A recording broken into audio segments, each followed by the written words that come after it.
The signal-to-noise ratio in the stock market has been quite low, with multiple events such as interest rates rising, inflation, COVID, especially in China, and the Russia-Ukraine war, which have all created uncertainty for the market and for Tesla stock. Opening the year at the $1,200 level, Tesla is currently trading at $900, still down 25%, even with the meaningful run-up this past week from the $700 level. However, all of this disorderliness seems to have masked many of the good things happening at the company and some extremely smart decisions that Tesla has made. Elon Musk outlined the game plan for 2022 during the fourth quarter conference call, but in the midst of all the confusion, the market has essentially forgotten what Elon Musk has said. One of the most significant decisions that may have unintentionally misled investors was Tesla's announcement that they wouldn't be releasing any new products this year. On the surface, this seems disappointing, as investors and consumers are always excited about and looking forward to new products, not to mention that this potentially adds more delays for products that we already know about and have been waiting for quite some time, including the Cybertruck, Semi, and the Roadster. But this is actually a very courageous move, and at the same time completely resets the expectations for investors. 2022 is the year of focusing on scale, and investors should love that. It seems that they have gotten caught up in the hype of new products, but Tesla has the high-quality problem of keeping up with the demand of its current product lineup. This depends heavily on chips, batteries, raw materials, and finished components from suppliers, which are all in short supply for the entire automotive industry, but especially for electric vehicles. EVs use about 10 times more chips than a regular ICE car, and regardless of the macro situation, batteries have been and will continue to be constrained as the electric vehicle industry needs to build out brand new infrastructure to support this next generation of vehicles. Tesla is well positioned and fortunate to not only have seen much of this coming, but they've also been preparing for years to relieve the bottlenecks and to ramp up their production given their preparations with increases in battery production from both suppliers and their in-house 4680 plans.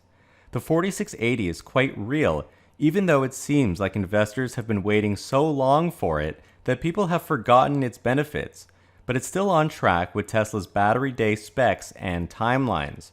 Back in January, Tesla announced that 1 million 4680 cells had been built, enough for just over 1,000 vehicles, but the exponential ramp-up is now underway and will power Giga Texas and later on Giga Berlin. And so focusing on getting these core components ramped up will not only bring in increased profits from the current vehicle lineup, but it will unlock the ability to then add in new products into the mix. Picture the base of a pyramid where without it, nothing can stand on top. Tesla has recognized that if there are no batteries or raw materials or charging stations or tooling done for their current products, then their products simply won't succeed to reach a mass market. Elon Musk even stated that if Tesla did release new products, their volume would actually go down, which makes sense because they would be wasting time trying to juggle many things at once rather than stabilizing the foundation first. This is interesting because on one hand, we have Tesla saying that they're not going to release anything new this year, but on the other hand, Legacy Auto appears to have mistakenly planned for the exact opposite.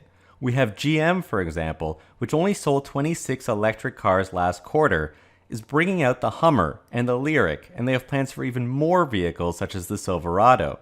The Hummer battery, for instance, is at least triple the size of the Chevy Bolt battery, which means if they shift their focus to the Hummer, their volume will be by default 3 times lower.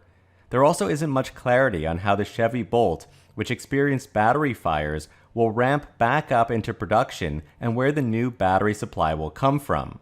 And then look at Ford with the Mustang Mach-E. They've sold about 20,000 vehicles last year, and they already want to bring out the much larger F-150 Lightning and even the Ford Transit van. Toyota has concept art for new EV models as well, but their battery supply for plug-in hybrids, which have tiny batteries compared to a full-fledged EV, is also backed up for years. They literally can't produce them fast enough. There's a reason why Tesla has delayed the Semi, Roadster, and the Cybertruck, Arguably, these vehicles are easy for Tesla to build, especially the Cybertruck with its stainless steel design, requiring fewer steps and no paint shop. But the batteries needed to support these new products are not at high enough volumes yet. By saying no to everything that doesn't contribute to scaling is an important decision for getting the company positioned for new products as fast as possible.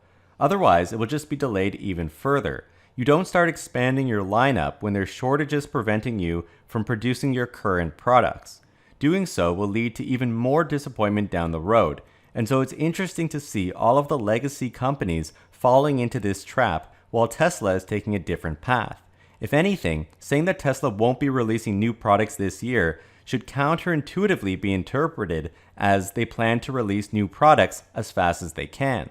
But the stock sell-off, albeit with the rest of the market, but ever since Tesla reported its most recent quarterly results, is a case of the market appearing to be impatient with the company.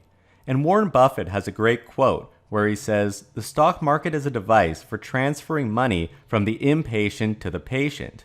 And we're seeing that play out precisely in the automotive space. Actually, the big changes at Tesla tend to happen very subtly for investors, where there's an exciting new product announced, but then it's delayed multiple times, or it just doesn't hit the timelines or volumes that people want right away. And because of these delays, when it actually happens, when the product is actually ready or ramped up, investors don't believe that it's true. We saw this for the Model 3 ramp up, where it still took years before investors realized that Tesla really had something big. And by the way, stop using Yahoo Finance, stop using Google Finance, and have a look at our website, themarketisopen.com, where we have instant stock quotes and financial data going back 10 years, and it's all freely available. On the most recent conference call, Elon Musk said that he would be shocked if Tesla didn't achieve full self-driving that was safer than a human this year. Not many people believe this because FSD is one of, if not the most, delayed product at Tesla. Not to mention that being 10 times better than a human may be what's needed to get robotaxis on the road. But the progress that Tesla has made just in the last year is astonishing with the beta version.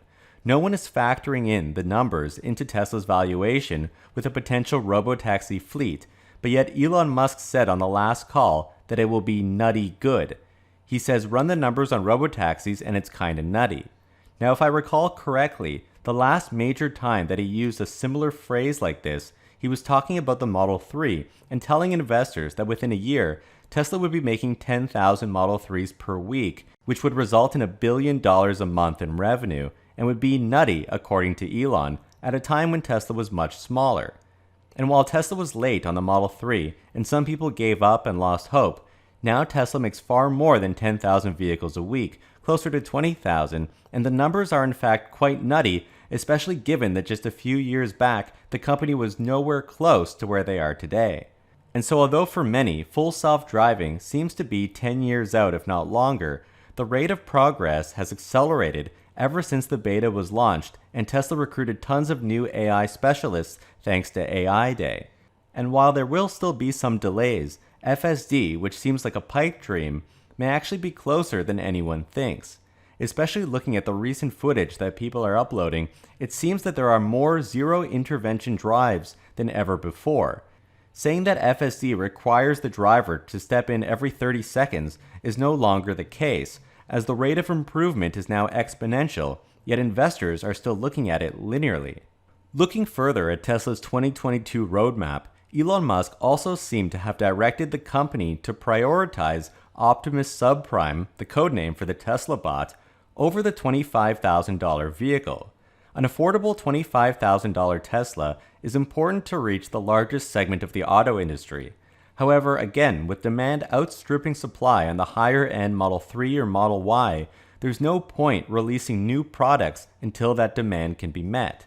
Plus, on the higher-priced vehicles, margins are typically higher, and so if Tesla is maxed out and increasing prices throughout, even if raw costs are currently going up, Tesla will stand to make significantly more money, which is something that should have pleased Wall Street. The other thing that seems to have been ignored was Elon Musk saying that likely before the end of this year, Tesla would announce the location of a new Gigafactory.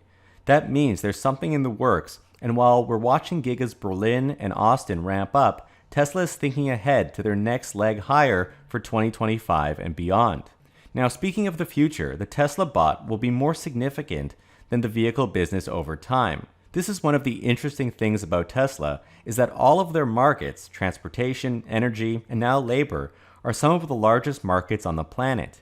If you look at Apple, for example, the largest company in the world, their market is mainly phones. And while communication makes up a massive percentage globally, even CEO Tim Cook has called phones the greatest market in history, this is still small compared to the industries that Tesla has its sights on. Elon alludes to a world with no labor shortages. He poses the question, what economy would you have at that point? There might not be a limit. Imagine that people pay for many different things, such as their houses and transportation and food, etc., and each of these items make up a huge part of the economy. But what's funding this is people's salaries or their labor, and so Tesla is going after quite possibly the largest market in the world.